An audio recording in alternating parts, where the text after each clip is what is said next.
શ્રી શારદા વિદ્યા મંદિર સિંગણપુર ખાતે શાળાના 25 વર્ષ પૂર્ણ થતા રજત જયંતિ મહોત્સવનું આયોજન કરવામાં આવ્યું, જેની અંદર જુદા જુદા કાર્યક્રમો થકી વિદ્યાર્થી વાલી મિત્રો તથા અન્ય શાળાના વિદ્યાર્થી મિત્રોને પણ આમંત્રણ આપી વિવિધ કાર્યક્રમો યોજાયા હતા, જેમાંથી આ વર્ષે રજત જયંતિ મહોત્સવ કાર્યક્રમ નિમિત્તે વાર્ષિક ઉત્સવ તરીકે એન્યુઅલ ફંક્શન જ્ઞાનબાગ ફાર્મમાં આયોજન કરવામાં આવ્યું હતું, જેમાં મુખ્ય મહેમાન તરીકે કાર્યક્રમમાં વિનોદભાઈ મોરડિયા, ધારાસભ્ય 166 કતારગામ તથા પદ્મશ્રી નિલેશભાઈ માંડેલવાડા તથા જિલ્લા શિક્ષણાધિકારી ભગીરથસિંહ પરમાર, એનજી ચૌધરી સાહેબ, પીઆઈ ચોક બજાર તથા સ્વાતિબેન સોસા સભ્ય શિક્ષણ સમિતિ જેઓ મહેમાન તરીકે ઉપસ્થિત રહ્યા હતા। આ કાર્યક્રમમાં શાળાના 25 વર્ષ સફળતાના સાક્ષી બનનારા ભૂતપૂર્વ વિદ્યાર્થીઓ પણ ઉપસ્થિત રહ્યા, જેમાં હાલ ઘણા બધા વિદ્યાર્થી મિત્રો ક્લાસ 2 ઓફિસરો તથા સીએ તથા ડોક્ટર, એન્જિનિયર, શિક્ષક તથા અન્ય જુદી જુદી ફિલ્ડ સાથે પોતાના જુદા જુદા વ્યવસાય સાથે સંકળાયેલા છે। કાર્યક્રમના અંતમાં શાળા પરિવાર દ્વારા શાળાના પાયાના પથ્થરરૂપી શિલ્પી બન્યા એવા સૌજીભાઈ પટેલ તથા સંચાલક જયવિનભાઈ પટેલનું શાળાને તમામ શિક્ષક મિત્રો દ્વારા ખૂબ જ હૃદયપૂર્વક આભાર વ્યક્ત કરતા સન્માન કરવામાં આવ્યું। મારે ટૂંકું પ્રવચન આપવાનું, કારણ કે અમારી છાપ બહુ મેલી છે, મારી પાસે પછી મૂકીએ નહીં, પણ બે વાત કરીને મારી વાતને હું પૂરી કરી દઈશ કે 40 દીકરીઓએ દીકરીઓએ જે પરફોર્મન્સ કર્યું,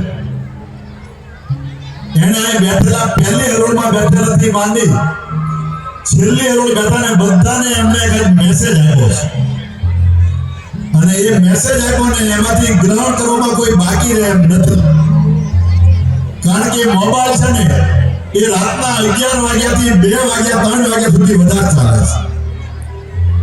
એમાં મમ્મી હોય, પપ્પા હોય, દાદા હોય, બધા રાતે આમ જ ફરતા હોય છે। આપણે એમ લાગે કે કઈ મગજમાં કઈ સર્કિટ ગઈ છે, અને એને ગીત તો એવું તૈયાર કર્યું કે એને સમય કેટલો મારો તમારો ખાઈ જાય છે। મોબાઈલમાં જો તો કલાક 1.5 કલાક કેમ થાય ખબર ન રહે, જો કામ હોય તો કામ પડી રહે, રસોઈ હોય તો રસોઈ પડી રહે, પછી થાય ડખા, કારણ કે સમય મોબાઈલ ખાઈ જાય। અને મમ્મી એટલે ના નથી પાડતી કે મમ્મી પોતે જો એટલે બાળકને ના નથી પાડતી। આ જીવતી જાગતી હકીકત છે, આમાં કોઈ ના નથી પાડી શકે। આ મેં જોયેલું દ્રશ્ય છે। મમ્મી એટલે જ નથી ના પાડતી, અને મમ્મીને કહેતા મેં છોકરાને જોયા કે તું જોવે છે, ફરિયાદ પાછા અમે ઘરે જાય તો અમને ફરિયાદ કરે, કાકા કે વિનુભાઈ તો સાહેબ આ મોબાઈલ જોવે, તો મોઢે પકડાવે કે તું જોવે મમ્મી। એટલે મોબાઈલ નામનો જે રાક્ષસ છે, સદુપયોગની જગ્યાએ મિસયુઝ થયેલો છે, ને માણસને રાત્રે જોવે ને માઇન્ડ હેંગ થઈ જાય, મગજ ખરાબ કરી નાખે, પછી એને ઊંઘ નથી આવતી। એટલે મોબાઈલનો જે મેસેજ બાળકોએ આપ્યો છે, અને 40 બાળકોએ આ સ્ટેજ ઉપર પરફોર્મન્સ કર્યું છે ને, બાળકો તમને સલામ છે ને એમના શિક્ષકોને પણ સલામ। આમાંથી ગમે બેઠા રાખે 40 જણા એક આગે રિહર્સલ કરો ન થાય।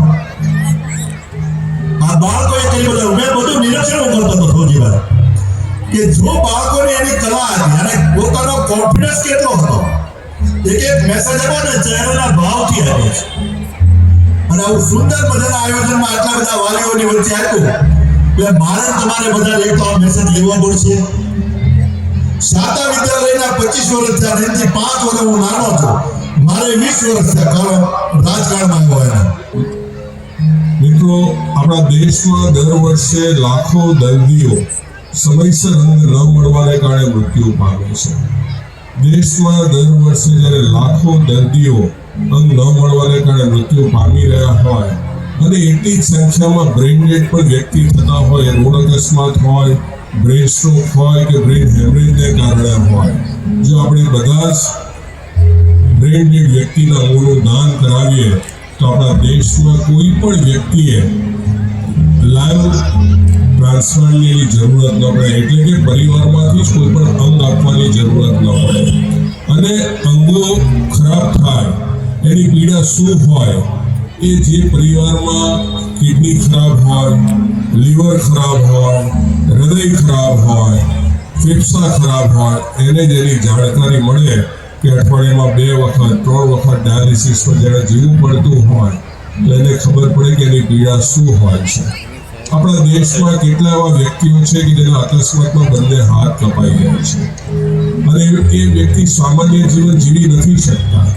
આવા તમામ વ્યક્તિને ત્યારે નવું જીવન મળે કે જ્યારે બ્રેઇન ડેડ વ્યક્તિના અંગોનું દાન કરવામાં આવે। આ વિષય ખૂબ મોટો છે.